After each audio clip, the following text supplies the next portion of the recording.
Mzee Zoran has so much knowledge and so much wisdom. It was so amazing, such a great night, so many diverse people here. He looks at history or conversations. It comes from such a three-dimensional point. How our identities can be understood better by looking at the past. So maybe I will start by saying, I first met you, Mahmood. You might not remember, but I first met you in Nigeria, in Lagos. This was just before you took over MISA, and I remember you cracking a joke about Dar es Salaam. That time, talking about Philip Ocheng, the late Philip Ocheng, and Philip Ocheng in Dar es Salaam, talking about counter-revolutionaries. And you said Philip Ocheng wrote an article where he was warning Mwalimu Nyerere that there are too many counter-revolutionaries in Dar es Salaam, which is to say that there are too many people sitting at the counter talking about revolution.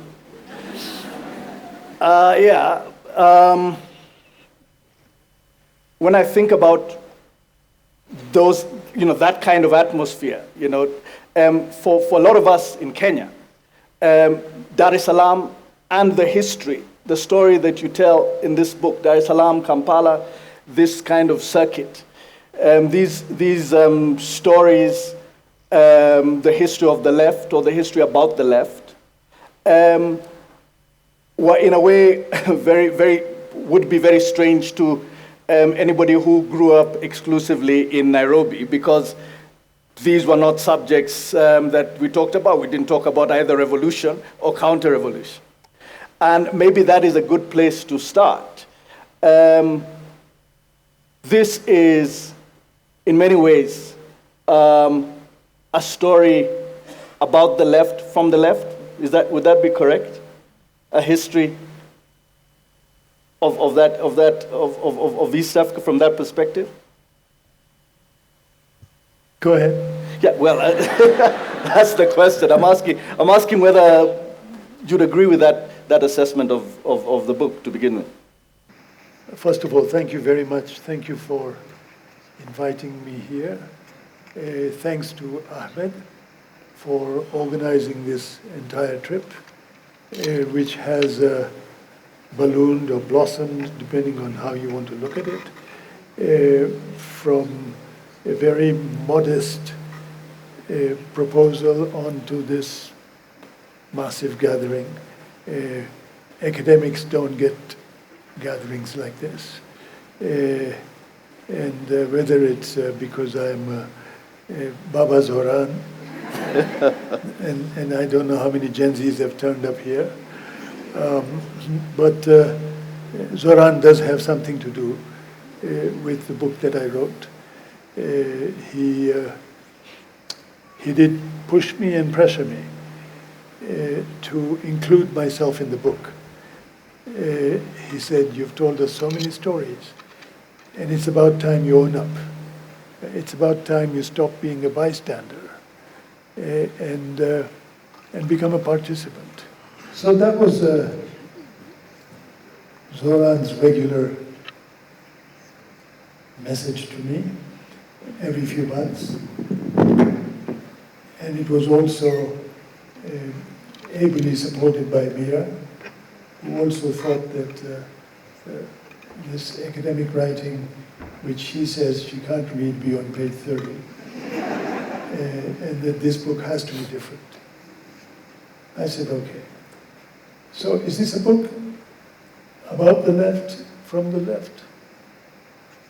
It is also a book about the left, from the left, but it is not a book about the left, from the left. It is about much more. It's about two leaders who I think have been very significant in Uganda's post-colonial history, Idi Amin and Yoweri Museveni. It's about two leaders who come to power with anti-colonial ambitions. And I write about decolonization in a very different vein from how it's been written of over the last several decades. It's been written of mainly theoretically. What should decolonization be? Should it be political, Kwame Nkrumah? Should it be economic, not yet Uhuru? Should it be epistemological, Ngugi wa Thiong'o? Should it be a life-changing experience, Frantz Fanon? So this book doesn't follow the path of any of them. I am more interested in the experience of those who seek out to decolonize the world.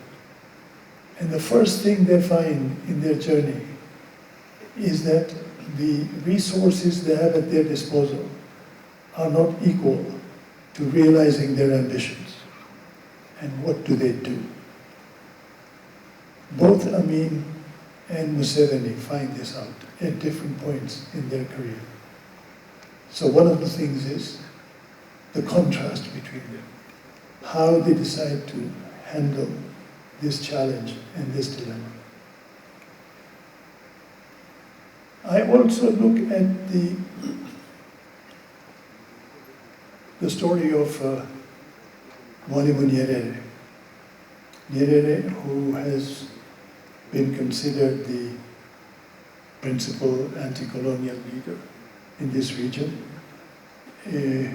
ironically played a role paving the path of colonialism and imperialism in Uganda over 10 years. And I tell that story. And I will happily tell that here. I tell my own story too. I have to figure out the distance at which I should put this mic. Am I okay? You sound okay. Yeah? From this distance? Yeah. I don't know, from that distance. So I also tell my own story. And in all these stories, Museveni, and myself, because these are the three main stories, the characters go through changes, and I'm interested in plotting those changes. I'm not interested in pontificating about the entire career of one individual and summing it up in one judgmental sentence. I'm not. I'm more interested in understanding when they change, where they change, how they change, and what the change they go through means. So I'm more interested in considering them as humans. And this includes Idi Amin, and we'll, I'm sure, talk about Idi Amin. I don't want to take away your questions from you. Go ahead. Well, you actually covered what I was how I was going to frame the conversation. Those three big stories. The expulsion of Asians, and Museveni, told from a personal autobiographical perspective. I think for many of us, the big surprise, you talk about humanizing these people and talk about big historical events from this very human perspective. But the big surprise for many of us is Idi Amin. And perhaps that's a good place to really get into things. The manner in which you have narrated Idi Amin will surprise many of us here, many of your readers, to know, for instance, that Amin was certainly not the monster that he's been depicted as over the past 50 years, that there was a lot going on behind the scenes, even for those of us who might be aware of that.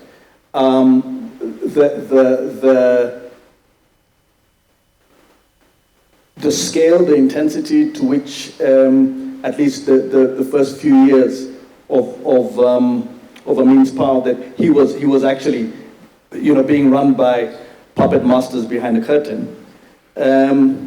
Maybe we can talk a little bit about that Amin and that history. Amin was recruited by the British Army as a child soldier. The British changed his date of birth so that he would appear to have been an adult recruit. But the family archives show that Idi Amin was born at a much later date. Amin was trained in what is called counterinsurgency, which is a polite word for state terrorism.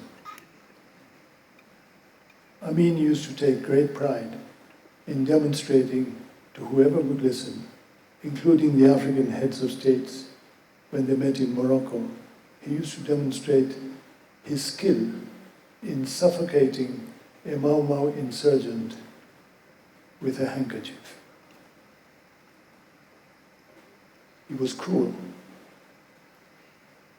but he wasn't just cruel. He received an inheritance from his mother, Amata. His mother belonged to, I don't know whether to call it a sect, a movement, but which had been around for several decades. And this movement, its motto was Africa for Africans. And Amin understood Africans in a racial sense. Africans for him were black people. When he was recruited into the British Army, and when he was promoted, he walked by the club for officers. He walked into the club, and the barman told him, "Listen, you can't come in. This is only for white people." He lifted the barman with his collar, his chin, and gave him one knockout blow. And the entire room stopped. The next day, the British Army desegregated that club. Amin was a heavyweight champion. He once addressed Uganda's boxers, and he said to them, "Listen, never make the mistake of thinking that you can fight a white boxer and win on points. You only win against a white boxer if you knock him out. That's the only path to victory." These small incidents, in a big way, give you a glimpse into who Amin was. When Amin came to power, the coup of 1971, his advisors were the British and the Israelis. The Israelis were in the forefront, but as the British archives have revealed, the British dealt with the Israelis in Tel Aviv, not in Kampala. The British advised Amin that the best way for you to move forward is to kill Obote. The Israelis disagreed. The Israelis said, "No, you will have to deal with Obote's cohorts.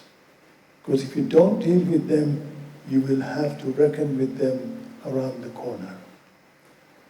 Amin decided to take the Israeli advice. After all, they were on the ground.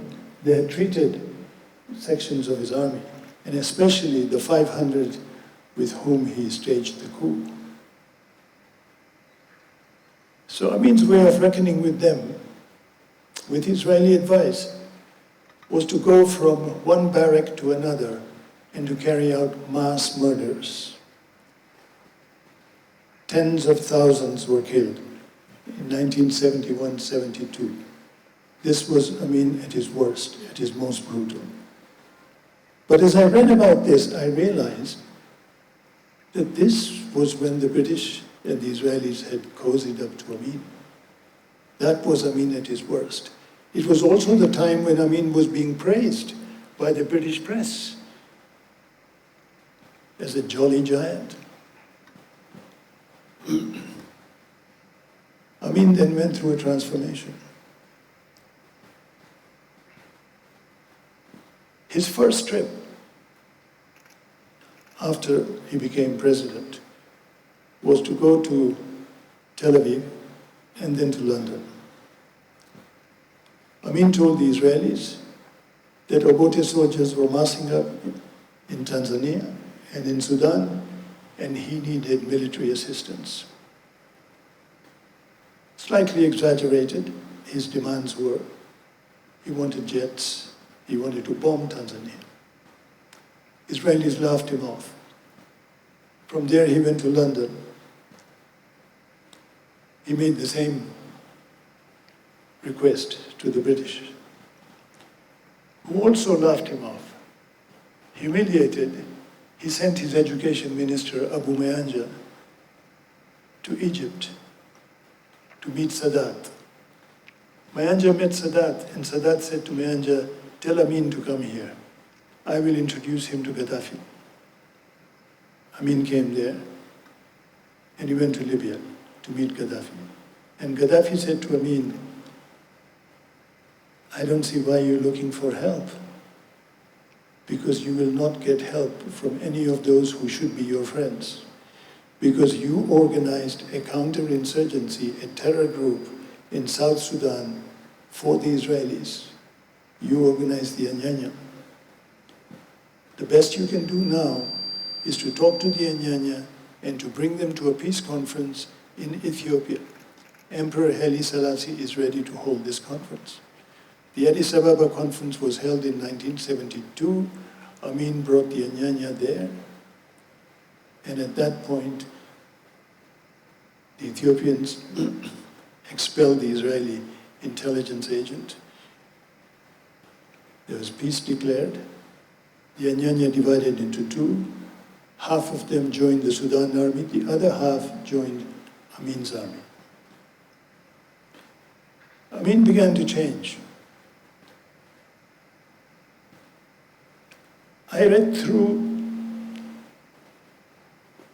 the minutes of Amin's cabinet, from the first minute to the last minute. I read through several of his commissions, their reports, commissions of inquiry. And Amin attempted to make several reforms. The first reform he made was to bring the Kabaka's body back from London. And he made an amazing statement. He said, "We're burying the Kabaka, but along with the Kabaka, we are also burying the kingdoms." The exact opposite of Museveni in 1995, resurrecting the kingdoms. Mahmood, maybe we can go back a little bit so that just give a greater, wider context to the story that you're telling. When Amin comes back to Uganda after his meeting with Gaddafi, he's, as you say, he's a changed man. But this is also the beginning of a season of expulsions, which you talk about in your book. You talk about the expulsion of the Israelis, the expulsion of the British, and finally, and this is the point that I'm leading to because I think it needs that context, the Asian expulsion. So maybe we can dwell on that a little bit. Sure. Amin carries out 3 expulsions in 1 year. Israelis, Asians, and the British. The Asians have no army, no state, but the Israelis and the British do. And both are determined to remove Amin from power.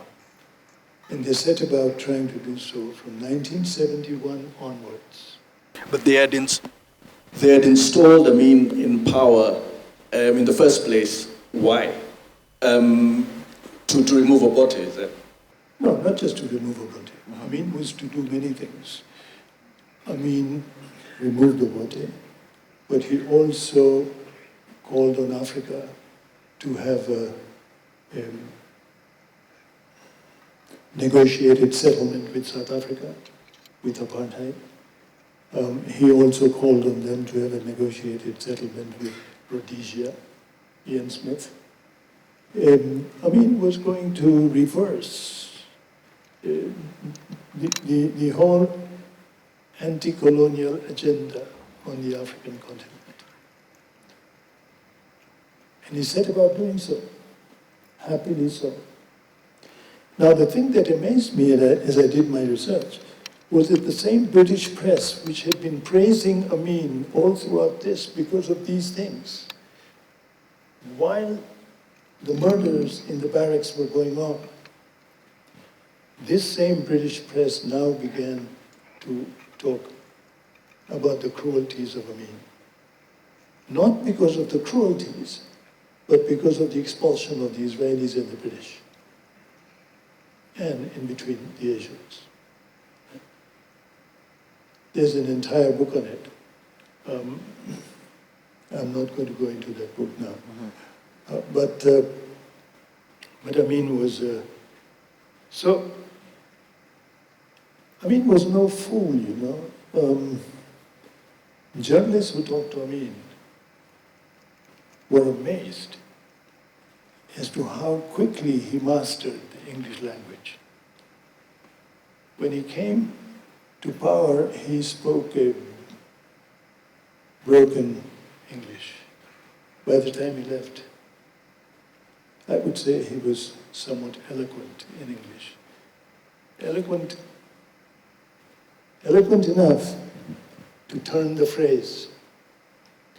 Eloquent enough to understand that what the British press and the British were doing to him was racism. They were portraying him as a black man who was mindless, but with abundant cruelty. Before you go on, I'll make another interjection. Please do. Sorry. What was your sense of Amin at the time? I wrote a book called Imperialism and Fascism in Uganda. That book was written in 1983. I had come to Nairobi with the African churches and the World Council of Churches, Kenyan comrades, that's how we addressed one another, and asked me to come. And they said they wanted me to go to Uganda. This would be my way to go back. And I went to Uganda as if they used to call it a frontier intern. A frontier intern with the Church of Uganda. And in Kampala in those days, if you walked the streets without a kitambulisho, you would be in real trouble. And my kitambulisho was from Church of Uganda, and my name was Mahmood. And every second policeman said, "Wewe ndio Mahmood? Nafanya kazi na kanisa?" Ndio. Mimi ni binadamu. Okay, so I did research for several years. I wrote this book, and if you read that book, it was published here by the Council of Churches. If you read that book, you will see that I am kind of parroting what I had read in the British and the global press. I was no different. My learning about Amin began as I began to do research and as I began to read his cabinet minutes. I realized in the very first cabinet minute, Amin said to his cabinet ministers, "You will not meet any Asian privately. You will meet them in your office, and every meeting, the minutes will be recorded." I realized that this was not something he woke up in the night and had a dream and decided to expel them. And then I began to do research on the background. I realized that, of course, this had been going on for at least since the mid-60s. The mid-60s, when the British decided, when the Labour government in Britain passed a law which disenfranchised British passport holders born outside Britain. In response, not just Uganda, but all three East African governments introduced different measures. You could not have a trading license. You could not have a work permit, etc. In response to the British. And then come a whole series of developments. But before you intervene, let me intervene. Because as a result, in Uganda at least, you get a pool of Indians, hundreds, and then a couple of thousand, who are jobless, who have no place to live. They live in gurudwaras, they live in temples, they live in mosques, they live in jamaat khanas. But then there's no more space. Then they live in Kisenyi, in one-room tenements. 15 people, Bob Astles writes about this. 15 people in a room. These people celebrate the expulsion. For them, it's a way out. Because they have been caught in this pincer movement between the British and the East African regimes. And they have nowhere to go. And now Amin is forcing the British to take them. I have been to homes of families, and I've been taken to temple rooms, and in the midst of gods and goddesses is a photograph of Idi Amin. Without him, where would we be? I mean, every one of these was an eye-opener for me. I realized there's another side to this story. There was, it was not just Amin. If we're going to put it like that, it was not just Amin who wanted to expel the Asians. As you said earlier, all three East African states were, one way or another, interested in ridding themselves of the Asian population, of the Asian populations. I want to stop you there because it's not ridding themselves. That's an unfair comment. There was in East Africa a tremendous demand at independence that you could not have independent countries whose economies were controlled by a non-national population. All throughout the colonial period, there was one political issue which the British introduced and then never solved. And that political issue turned around the division between migrants and locals. Everywhere in East Africa, the locals were supposed to be producers. And the migrants in Uganda, the lower migrants or the small traders, or they worked in plantations. The Asian Dukawalas were another group of small and big traders. Right? The Rwandese came into the mines, into the plantations in Buganda and Western Uganda. The migrants did this conveyor belt work. And British law characterized locals as indigenous, migrants as not indigenous. And if you're not indigenous, you did not have rights. And you were not indigenous even if you were born in the country. Even if your father was born in the country, it was a racist classification which had you pegged by your origin, where you came from. When Uganda became independent, it was said that Asians had to renounce their past nationality. What was their past nationality? Citizens of the British Empire? So what was the past nationality of all the other Ugandans? Citizens of the British Empire? So how come only one group had to renounce? I became a citizen in 1962, and I lost my passport because I was told that I had not renounced my right to a British citizenship. I said, what right? I went to the British Embassy and said, what right? You don't have any right. Finally, I ended up in the British Embassy during Museveni, wanting to renounce my right to a British passport. And they said, people come here to apply for a British passport, not to renounce. I said, well, I'm here to renounce. So when I renounced, they said, look, you have 6 months.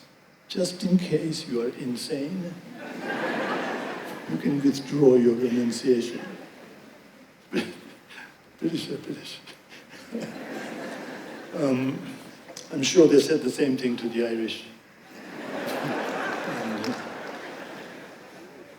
Well, this question of citizenship is right at the center of not just this book that this your latest book, but I'm thinking of Citizen and Subject. Which came out in 1996, I believe.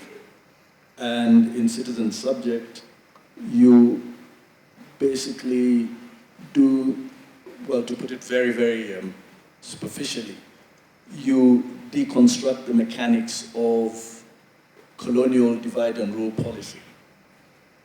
And I wonder, well, maybe you will talk a little bit about that, but just recontextualizing it, this book, this is a question that just seems to recur over the course of the 50-year account you're giving here. Well, in 1994, Mira Zoran and I went to South Africa, 93. We went to Durban. And my project was to finish a book on Africa. I had a draft of all the chapters except one. And that chapter was on South Africa. And the premise was that South Africa was exceptional. We all believed that there was something exceptional about apartheid. Well, those 6 months in South Africa opened my eyes. Because as we lived there, I said to myself, I know this beast. This is no stranger to me. I grew up under this in Kampala. I lived in a place called Madras Gardens, which was state-built for lower-class Indian families. I went to a school for Indian children. I played in grounds for Indian kids. When my mother fell sick, she went to a hospital for Indian people. When we went to pray, we went to a mosque. In spite of Islam's belief in equality, the mosque was only for Indian Muslims. So on and so forth. And I realized that I had grown up in an apartheid society. It was just not as extreme as where I had arrived in Durban. But the result was I threw my manuscript. I trashed it. One big dramatic gesture which gave me enormous satisfaction. And the next minute I said, God, what have I done? But I rewrote the book. And that was Citizen and Subject. That was from the vantage point of South Africa. A illuminating my life experience, in a sense. So, going back now to the subject of citizenship, Amin calls the leaders of the Asian community and begins to tell them, as you put it in the book, that they've been practicing social apartheid, that they have grown wealthy, but kept walls around themselves. In a way that is turning their own condition on its head. But let's proceed from there, just in terms of what happens next. So Amin called 3 meetings with Asian leaders. And I read something close to transcripts. And in the last meeting, he asked these leaders to give him their advice on how this question should be tackled. And what shocked me was that after several weeks of deliberation, they said to Amin, we don't have the power or the resources. Only government can solve this problem. And that's it. They had no more to say. And I thought it was so irresponsible. But the other thing is there were many Asians. There were many types of Asians. Even in the 60s and the 70s. Not as much as in Kenya. Kenya is a very different place. Kenya is the struggle against settler colonialism.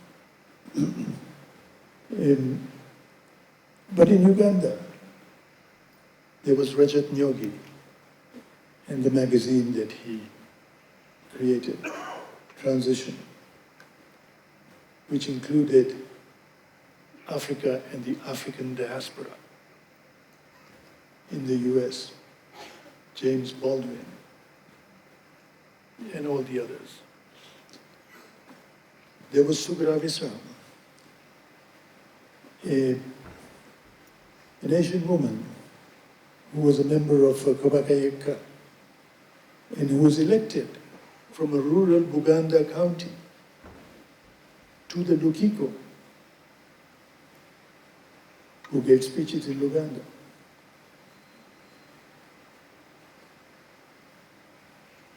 So there were people like that. They've not been written about. I'm sorry I haven't been able to even get to the materials that would allow me to write Sugra Visram's biography. I wrote about Rajat Nyogi. But then in 2013, we created an organization in Kampala called the Asian African Association. If you don't mind, I'll read you something.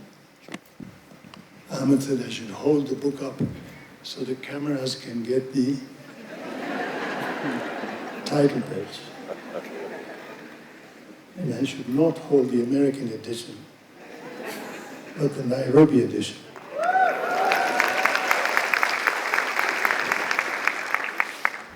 That same year, 2013, several members of this group, which is a group of 100 who had signed a public petition disagreeing with the Madhvani Corporation on a land issue. This group founded the Asian African Association of Uganda, dedicated to forging a different notion of home in a changing world. AAA's founding statement, issued on July 2, 2013, began with a self-reflection. Quote, whether citizen or not, whether in the country for generations or fresh off the plane, all persons of South Asian descent in Uganda are identified as Baindi. The strange thing is not just others, but we too call ourselves Baindi. For someone who thinks of Uganda and Africa as home, to be called a Muindi, singular, an Indian person, Baindi, plural, is to live in the past, to ignore our present, and to be blind to the future. It is to live in this land as if one were a visitor. You cannot be a permanent visitor. That's a ticket to permanent insecurity and permanent irresponsibility. This mindset is at the source of our continuing social and political isolation. We are complicit in our own dilemma. The next step in the formation of the AAA was to learn from others. Quote, take a few lessons from around the world. The people of African origin who migrate to the US are known as African Americans, not Africans. Those who go to Britain are known as Black British, but it is a peculiarity of East Africa that we who emigrated from South Asia continue to be known as Indian, Pakistani, and Bangladeshi, even after generations of living in Africa. I was the founding chairperson of the AAA and authored its declaration. Quote, the birth of the AAA, in the words of the organization's founding declaration, marks a new era in the development of the Asian African community in Uganda. It is an acknowledgement that, like every community, the Asian African community too is constantly in the process of formation. Who then are we? And what is our relationship to Africa and African society? The declaration called for a rethinking of homeland. We are not South Asians, Indians, Pakistani, or Bangladeshis. For South Asians live in South Asia and are committed to making a future there. Nor are we overseas South Asians, who are part of a South Asian diaspora, whose members aim to return home to South Asia after a temporary sojourn overseas. True, our origin is South Asia, but our present is African. Many of us hope to make a future in Africa. We are Africans of Asian origin, Asian Africans.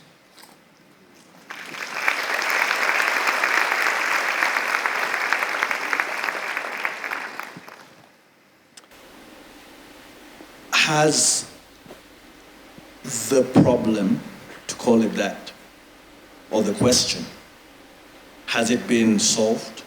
Has it been resolved? There are no solutions. There are ways forward, but ways forward and at the same time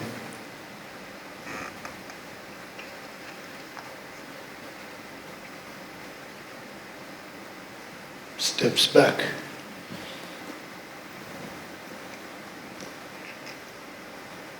There has been a second emigration into Uganda and into East Africa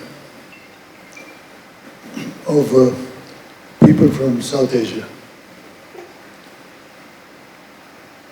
In Uganda we call them rockets. Here too. Meaning like a rocket, they can only go one way. They have no return ticket. And they arrive in Uganda hoping that this would be a way station, a ticket, a step in a journey to the West. They'll end up in miserable jobs, most of them. I've seen them being hired to count money in the basement of shops. For the owner of the shop, they can be trusted because they don't know anybody local, they don't know any local language, they can't run. They will be there. But eventually, they learn some words, they know some people, they move. The entire road from Kampala to Jinja and Iganga and Troro, and it's these guys who have now become the new small shopkeepers. There's one difference. Unlike the time when I grew up,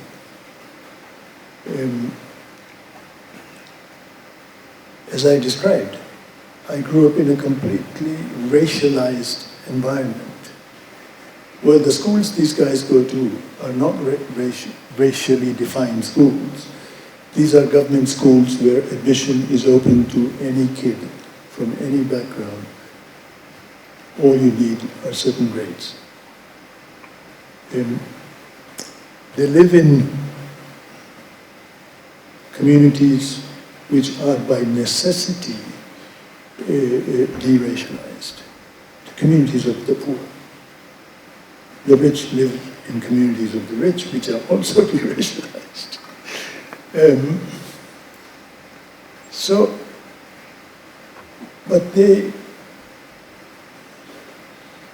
you don't just change attitudes by changing structures, by changing circumstances.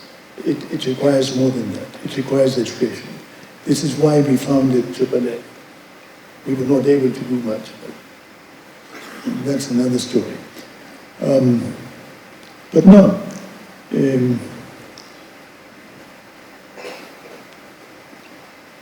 I don't think the problem is solved, no. Two questions going slightly different directions. The first one is, I'd like to hear what you say about this. Amin, whom you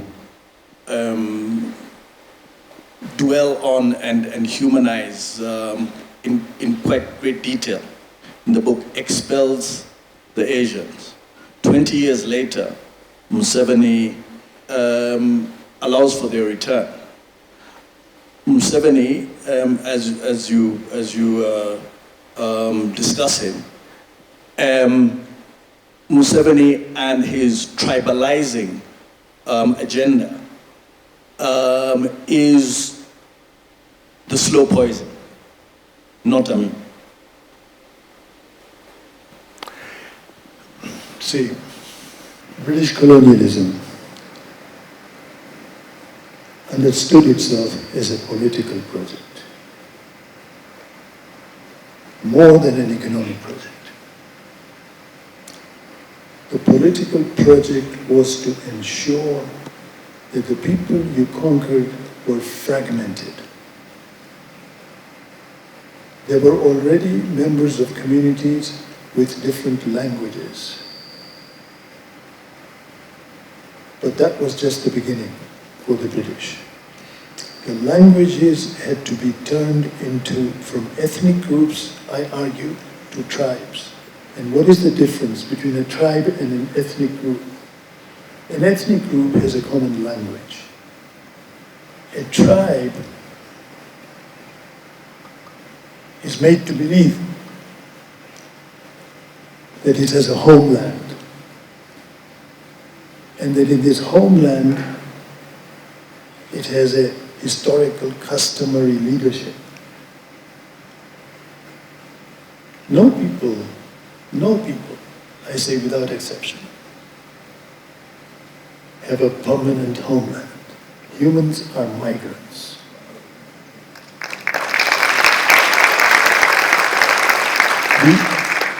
We know, we're told, that humanity had its origin in Africa, some say in Southeast Asia. But wherever that origin is, from there we moved to different places. Ours is a story of movement. The idea that ours is a story of staying put in one place is a colonial story. The colonial story is that the world is divided between settlers and natives. Settlers move. They take their beliefs, their customs globally, and they spread it as law. Natives are rooted in one place. Settlers are defined by history. Natives are defined by geography. Okay, this is the notion, right? Natives have customs, not laws. And customs become irrelevant outside of the locale. Right? So that's the story that the British sold, and we bought it. I mean, look at the way this politics of indigeneity is spreading across this continent. Not just across this continent. It's a story which makes sense in settler societies. But everywhere else, doesn't really make sense, not to me. Anyway. Well, the second part of my question had to do with well, you've already mentioned it, but the question of citizenship, especially, Uganda and the Great Lakes. This is a question that has cost millions of lives in the last 30 years. Sure. And yet, one regime, one state after another, grapples with it and cannot find a viable solution. You talk at great length, you write at great length about Museveni's own dilemmas. Well, when Museveni welcomes Asians back, he calls them investors, not citizens. No. Museveni's 1995 constitution has a list of indigenous groups. And it's not just everybody except Asians. It is Somalis accepted, it is Rwandese accepted, many groups. Right? We formed an organization of minority groups who were not part of this. In Kenya, the Asians had demanded that they be considered a tribe. We said this whole thing should go. There should be no category indigenous as opposed to non-indigenous. People move, they migrate. They are born in one place. Wherever they are born, they carry with them certain rights, regardless of where their parents came from. That's the paper we presented to Parliament. Of course, Parliament threw it out. But they're very they're very involved politics there, especially in the Museveni state, as you write about in the book. The dilemma, for instance, of the Rwandans and the way you equate it to Amin's dilemma with the Nubian, with the Sudanese. Maybe again, let's because this is it's an issue that recurs in the politics of the Museveni state. It's an issue in every state in the region.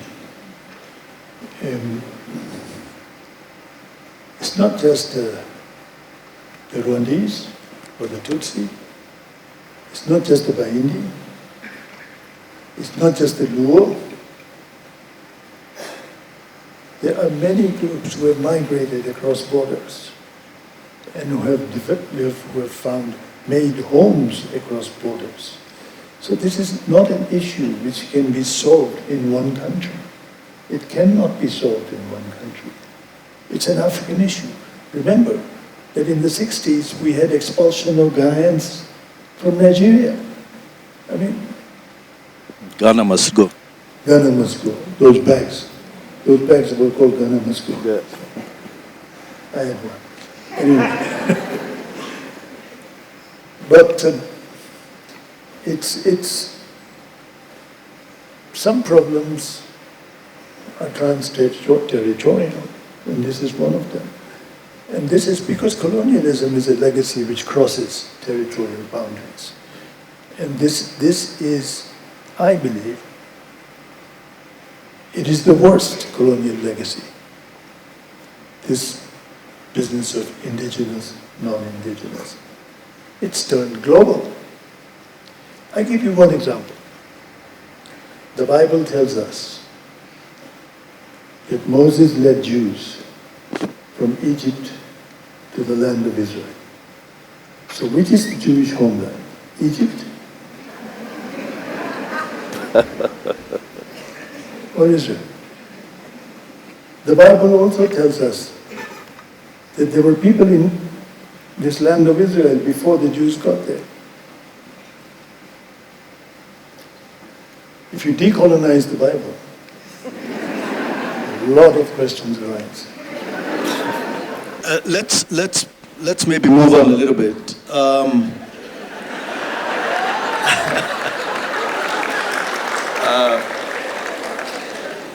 There's a very important moment in this history that you tell that begins with the 1978-79 war between Uganda and Tanzania. It would be interesting, I think we need to talk a little bit about the war, but also to get into the politics that developed from the exiles who are returning to from Tanzania to Uganda, and the politics that plays out there. Culminating in the 1980 election, the very disputed, very bitterly disputed election, and everything that follows, including Museveni's Bush War. This is where Nyerere comes in.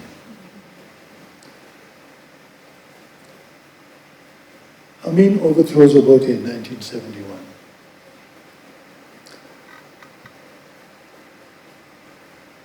From 1971, for nearly a decade, 71 to 79, Nyerere is determined to overthrow Amin. His project would today be called regime change.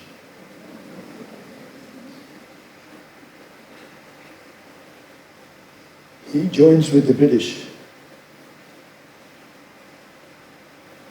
to stage an invasion, in quotation marks, of Uganda, 1972, at the time of the Asian expulsion.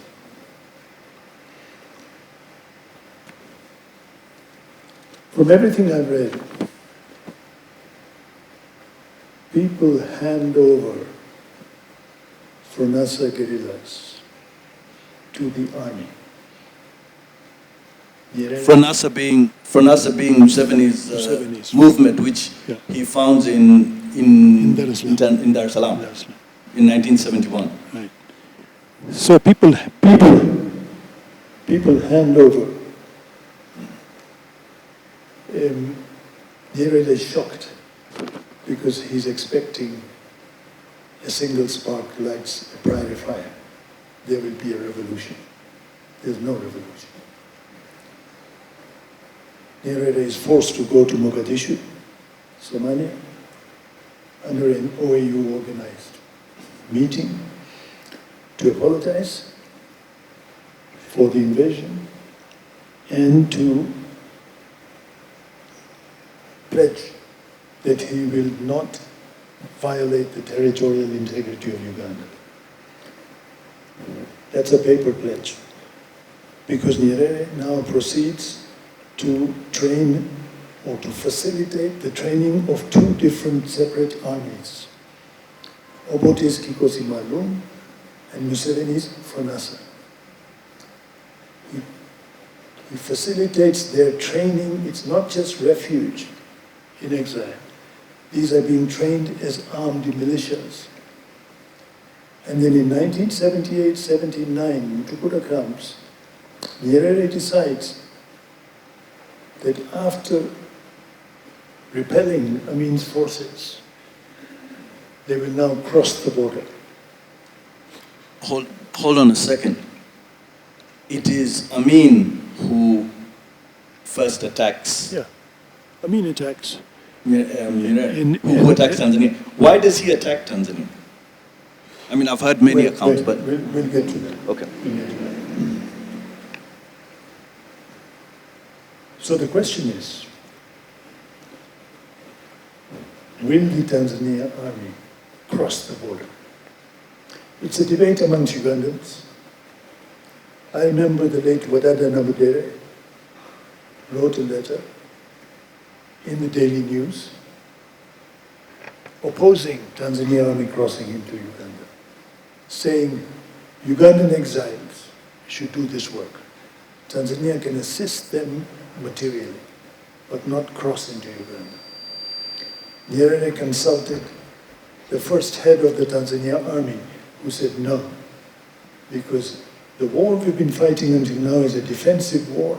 You will now be fighting an offensive war. No. Nyerere goes to church and he comes back from church and he says to the Secretary General of the party, I heard a voice. This is said of Amin, that he's supposed to have heard a voice, expel the Asians. Now Nyerere is claiming to have heard a voice, overthrow Amin. So, he does that. Amin is overthrown. The Uganda army is two separate militias, two tribal militias. One from western Uganda, the other from northern Uganda. The war in the Luwero Triangle is not a guerrilla war. It's a civil war between two tribal militias. Museveni, you read his mustard seed. He says in there how many thousands they trained in Tanzania. I guess every incoming power has its own fable, and this was a fable. That in 5 years a tribal war, no. I mean, a guerrilla war. It was really a war between two established armies. That war, the invasion first, Tanzania could not invade until the minimum they needed were floating bridges, and they got the money from the Brits. Second time around, they joined with the Brits. And second time around, this time they were made to pledge that they would embrace the Washington Consensus. When the time came to embrace the Washington Consensus, Nyerere resigned, instead of taking responsibility for it, that this is a pledge he had made. He resigned and blamed those who came after him for being compradors. It's not true. But Uganda paid the worst price because Nyerere left Uganda with a civil war. We still haven't solved the question. Well, it was a combination, loose coalition of leftist forces that come to power after the Tanzanians kick out Amin. You've got the UNLF as it was called, and we see coup after coup during a very short period, and then we get into the 1980 elections. Now, there are people of a certain vintage, a certain generation, who still talk about that 1980 election as if it was yesterday, and they're very bitter about it. It's not the left which comes to power.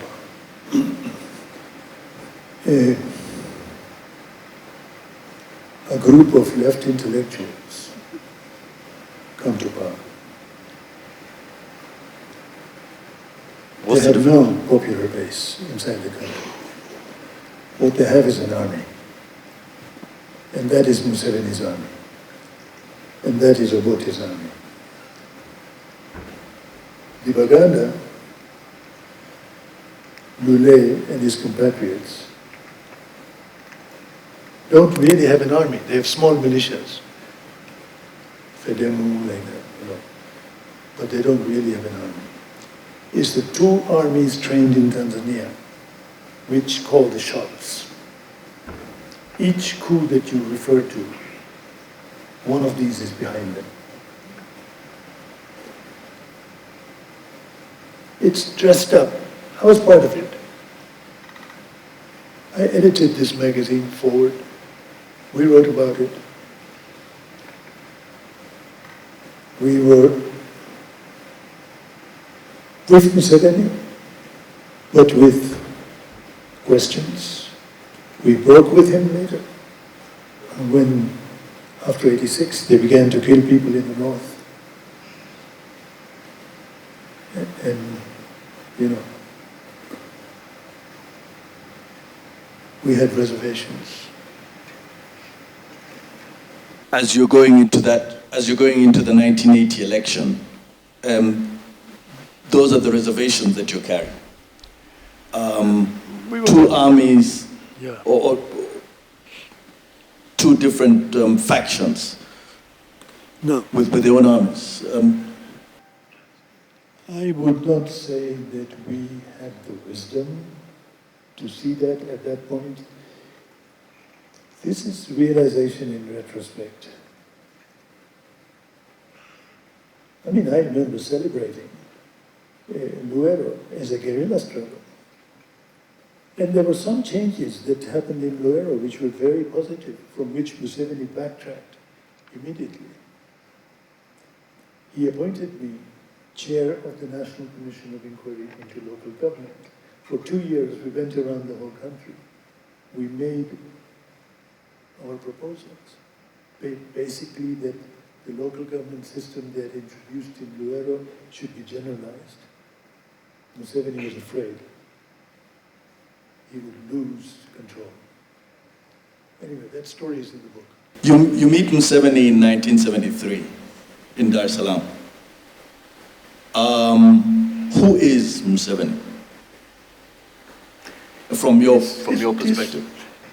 The guy I met was teaching at the Cooperative College in Moshi. We had a study group of Ugandans in a suburb of Dar es Salaam, Changombe. We met every Sunday. Museveni would come and attend once in a while. He would never say anything. He'd just sit and listen. Sometimes looking impatient. He had no interest in theory. It was about, when are we going to do this?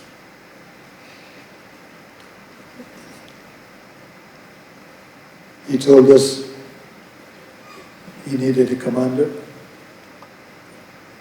Could we give him a commander? We gave him a law school student. He became a commander. Anyway, but Museveni he had no interest in theory, but he was full of theory. And the theory he was full of was Frantz Fanon, armed struggle. He had an opposite learning process from Amin. Amin began as a terrorist.